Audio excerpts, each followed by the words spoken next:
Nafez Bakir's name may not ring a bell with you, but in his native Jordan, he's very well known.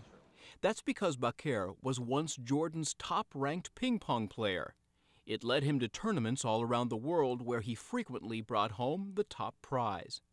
Bakir's prowess in the game he calls table tennis was also what brought him to the United States for the first time in 1988. There was a company, ICCP, International Camp Counselor Program, dealing with YMCAs all over the world, and they wanted people to come here to teach kids in summer camps, like table tennis, sports, swimming, all other activities. Since I was like #1 in Jordan, table tennis, they wanted me to come here to teach kids at the camp.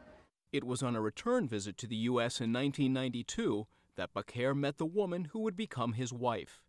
They now have 2 children and live in the southern suburbs. But Bakir, who is Muslim, had the unfortunate luck of becoming eligible for U.S. citizenship 2 months before September 11, 2001. I applied for the citizenship in July 2001. Then I got the passport in July this year, which is 2007. So it took 6 years, basically. Bakir is just one of many Muslims who say they're held to a different standard than other populations when it comes to U.S. immigration policies. Civil rights advocates say long delays in citizenship and repeated interviews have become common practice since the terrorist attacks of 9/11.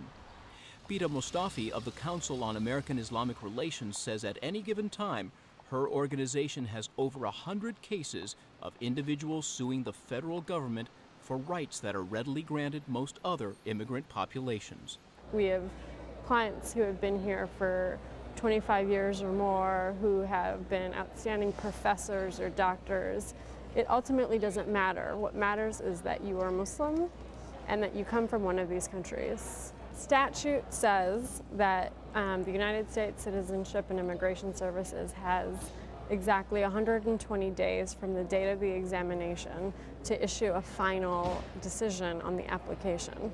So clearly 2, 3, 4 years is well beyond that 120-day period of time. Even native-born Muslims like Akif Rahman are not immune to harsh scrutiny by federal authorities. Rahman was born in Springfield, Illinois. He is now married with 2 kids and lives in Wheaton. But Akif's wife is from Canada, and on trips to see her family, he says he's been repeatedly detained at the border.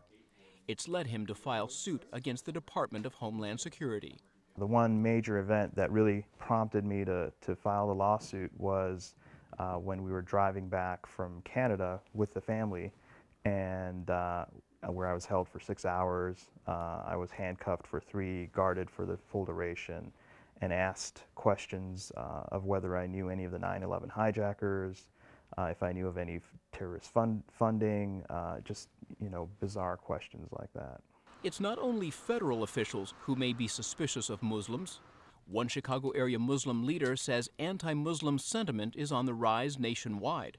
It's a strange mix of public policy as well as media responsibility that creates that image that somehow the American Muslims were responsible for 9/11. There was not a single person who is accused of 9/11 had anything to do with Islam or Muslims in America. If you ask me, are Muslims better off at this moment than immediately after 9/11, I would say no, because of that whole image which is out there. Muslims have a name for it, and our neighbors still need to know that name, and that is Islamophobia.